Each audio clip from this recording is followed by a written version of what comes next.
Good morning friends. स्वागत है आपका आपके अपने YouTube channel study with Ravi Thakur पर। तो चलिए आज के द हिंदू एडिटोरियल वोकैबुलरी की शुरुआत करते हैं। वोकैबुलरी के पीडीएफ के लिए आप मुझसे टेलीग्राम ग्रुप पे जुड़ सकते हैं। मैं अपने टेलीग्राम ग्रुप का लिंक इसी वीडियो के डिस्क्रिप्शन बॉक्स में डाल दूंगा, तो आप इसी वीडियो के डिस्क्रिप्शन बॉक्स में जाकर मेरे टेलीग्राम ग्रुप के लिंक को एक्सेस कर पाएंगे। तो आज का जो पहला एडिटोरियल दिया गया है उसका हेडिंग है junk inefficiency on vehicle scrappage policy. Junk inefficiency on vehicle scrappage policy.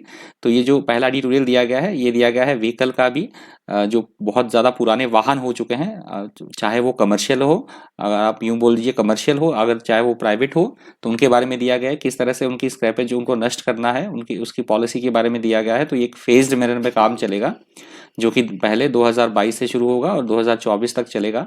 तो जो कि एक सरकार के सामने बड़ी चुनौती है, क्योंकि इससे पहले अभी सरकार ने क्या किया था, हमारे जो रोड एंड सेफ्टी जो लॉ है उसमें अमेंडमेंट की थी। तो अभी भी कई राज्य सरकारें ऐसी हैं, केंद्र सरकार ने वो लॉ पारित किया था, तो राज्य सरकारों के अधीन आता है ये जो व्हीकल का जो कानून होता है। तो कई राज्य सरकारों ने उसे भी अभी एक्सेप्ट नहीं किया है। तो काफ़ी सारे जो अगर हम वॉयलेशन करते हैं सड़क पे चलते हुए किसी तरह की रूल्स की, तो काफ़ी सारा भारी जुर्माना हमें भरना पड़ता है। तो अभी राज्य सरकारों ने वो भी इम्प्लीमेंट नहीं किया है, तो ये तो उससे आगे का एक फर्दर स्टेप है। तो इसमें भी काफ़ी सारी दिक्कतें आने वाली हैं। तो ये सारी चीज़ें दी गई हैं एडिटोरियल में, पढ़ सकते हैं, इंपॉर्टेंट है। तो पहला जो वर्ड है आज का वो है spurt, SPURT, spurt. Spurt word यहाँ पे वर्ब की तरह यूज हुआ है। स्पर्ट वर्ड का मतलब होता है किसी भी चीज़ में अचानक से वृद्धि हो जाना, बढ़ना किसी चीज़ का, या रफ्तार पकड़ना किसी चीज़ की, उसको बोला जाएगा spurt. If someone or something spurts somewhere, they suddenly increase their speed for a short while in order to get there. That is called spurt.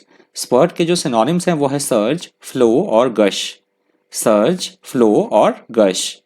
इसके antonyms है grip, decline और dribble. Drip, डिक्लाइन और dribble, इसके antonyms हैं spurt के। अगला शब्द है हमारे पास रिजुविनेट। रिजुविनेट वर्ड यहाँ पे वर्ब की तरह यूज हुआ है।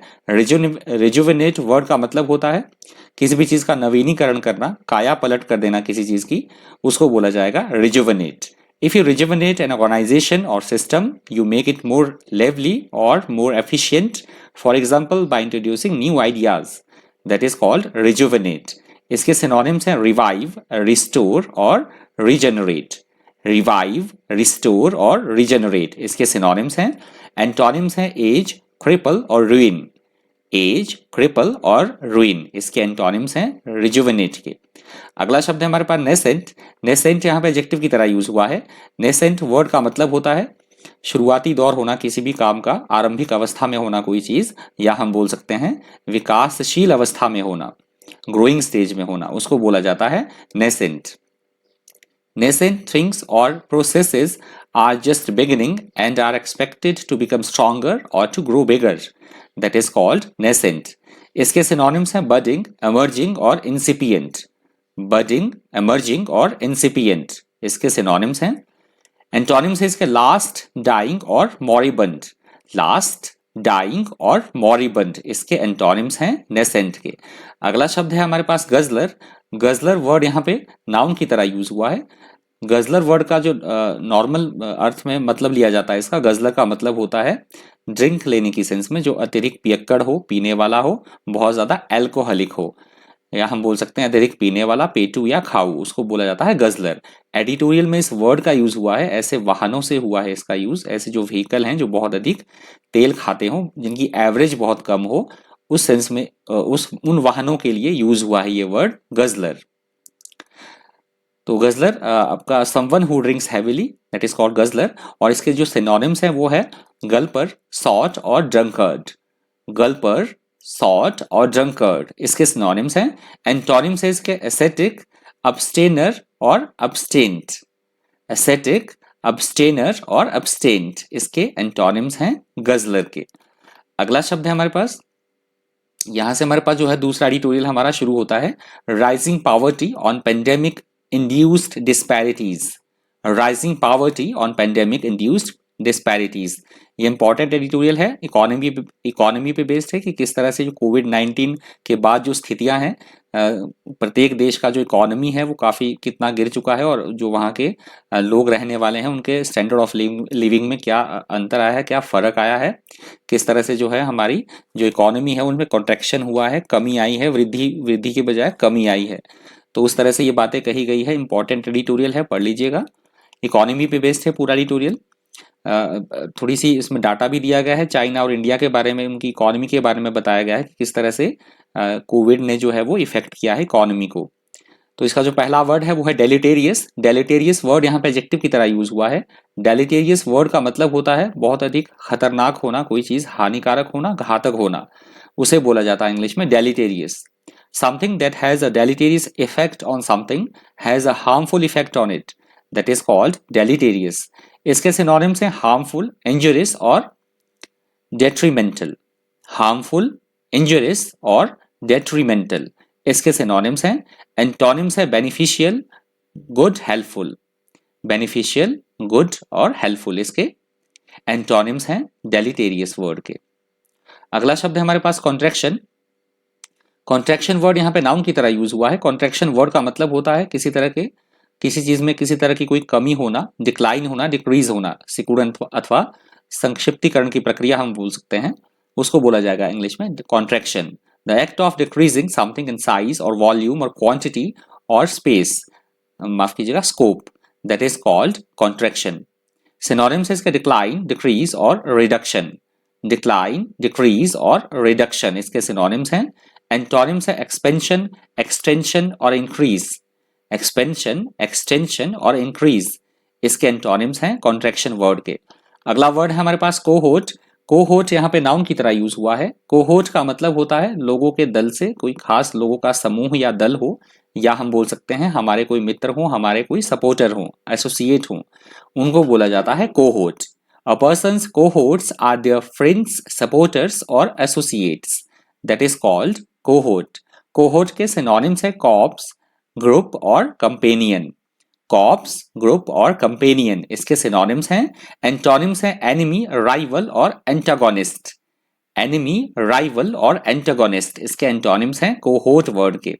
अगला वर्ड है हमारे पास स्टार्क। स्टार्क यहाँ पे एडजेक्टिव की तरह यूज हुआ है। स्टार्क का मतलब होता है बहुत ज्यादा कठोर, कड़े या सख्त कानून या नियम, या हम बोल सकते हैं कोई स्टेटमेंट हो या कोई ऐसी परिस्थिति हो जो बेहद कठोर हो, कड़ी हो, एकदम सख्त हो, टफ हो, अनप्लेजेंट हो, उसको बोला जाता है इंग्लिश में स्टार्क। स्टार्क चॉइसेस और statements are harsh and unpleasant, that is called stark. इसके सिनोनिम्स है बेयर, ऑस्टियर और प्योर। बियर, ऑस्टियर और प्योर इसके सिनोनिम्स हैं। एंटोनिम्स हैं लश, फिल्ड और अडॉर्न्ड। लश, फिल्ड और अडॉर्न्ड इसके एंटोनिम्स हैं स्टार्क वर्ड के। अगला शब्द है हमारे पास एग्जाजरबेटेड। एग्जाजरबेटेड वर्ड यहाँ पे वर्ब की तरह यूज हुआ है। एग्जाजरबेटेड वर्ड का मतलब होता है किसी भी प्रॉब्लम को, किसी भी स्थिति को जो पहले से ही बिगड़ी हुई है उसको और ज्यादा से गंभीर बना देना, और ज्यादा बिगाड़ देना, और ज्यादा खराब कर देना, उसको बोला जाता है इंग्लिश में एग्जाजरबेटेड। If something exacerbates a problem or bad situation, it makes it worse. That is called exacerbated. इसके सिनोनिम्स है aggravated। इसके सिनोनिम्स है हमारे aggravated, increased और worsened। और इसके एंटोनिम्स है eased, worry free। aggravated, increased और worsened, और एंटोनिम्स है eased और worry free। इसके एंटोनिम्स है हमारे पास exacerbated के। अगला शब्द है हमारे पास bear the brunt। Beer the Brunt. तो बियर द ब्रंट एक फ्रेज होता है जिसका मतलब होता है किसी चीज से ग्रसित होना, किसी चीज से पीड़ित होना, उसे बोला जाता है फ्रेज में bear the brunt. To bear the brunt और take the brunt of something unpleasant means to suffer the main part और force of it, that is called bear the brunt. ग्रसित होना, पीड़ित होना किसी चीज से। इसके सिनोनिम्स हैं सफर, बी द मेन विक्टिम्स। सफर और बी द मेन विक्टिम्स इसके सिनोनिम्स हैं।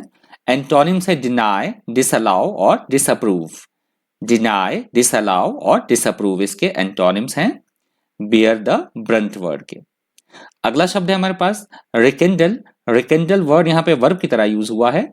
रिकेंडल वर्ड का मतलब होता है किसी चीज में पुनः जान भर देना, पुनः जागृत कर देना, पुनः जगाना, उसे बोला जाता है रिकेंडल। If something rekindles an interest, feeling, or thought that you used to have, it makes you think about it or feel it again. That is called rekindle.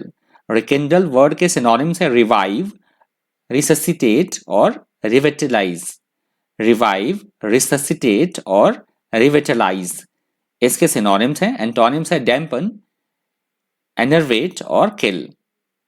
Damper, dampen, एनर्वेट और किल इसके एंटोनिम्स हैं रिकिंडल वर्ड के। अगला शब्द है हमारे पास disconcerting. Disconcerting word यहाँ पे वर्ब की तरह यूज हुआ है। डिस्कंसर्टिंग वर्ड का मतलब होता है परेशान कर देना, परेशान कर देने वाला होना, कंफ्यूज कर देने वाला, चिंता में डालने वाली चीज होना, या ऐसी कोई बात होना, ऐसी कोई स्थिति होना, उसे बोला जाता है disconcerting. If you say that something is disconcerting, you mean that it makes you feel anxious, confused or embarrassed. That is called disconcerting. इसके synonyms हैं disturbing, upsetting और confusing. Disturbing, upsetting और confusing इसके synonyms हैं। Antonyms है comforting, pleasing और affable. Comforting, pleasing और affable इसके antonyms हैं disconcerting word के। अगला शब्द है हमारे पास stymied। stymied वर्ड यहाँ पे वर्ब की तरह यूज हुआ है। stymied वर्ड का मतलब होता है किसी काम में किसी तरह की कोई बाधा उत्पन्न करना, अड़ंगा डालना, रोड़ा डालना, उसको बोला जाता है stymied. If you are stymied by something, you find it very difficult to take action or to continue what you are doing. That is called stymied. इसके synonyms है embarrass, obstruct और block.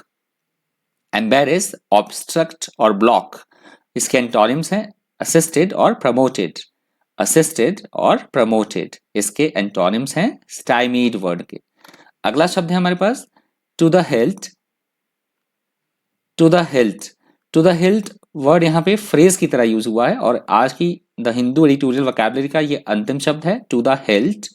ये फ्रेज की तरह use हुआ है, phrase की तरह यूज हुआ है। इसका मतलब होता है पूरी तरह से, पूर्णतया या अंत तक, इन फुल मैनर। कोई भी काम हो उसके एक एक पहलू के बारे में जांचना शुरू से लेके अंत तक, या ऐसा काम जो शुरू से लेके अंत तक किया जाए पूरी तरह से, पूर्णतया, होल की सेंस में लेते हैं इस फ्रेज का मतलब टू द हिल्ट का।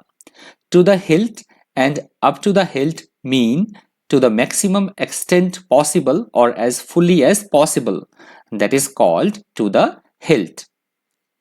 इसके सिनोनिम्स हैं in full, in whole, at length. In full, in whole और at length इसके सिनोनिम्स हैं। एंटोनिम्स हैं in a nutshell, in a nutshell इसके एंटोनिम्स हैं to the hilt phrase के। तो आज का द हिंदू एडिटोरियल वोकैबुलरी का अंतिम वर्ड था फ्रेज के रूप में।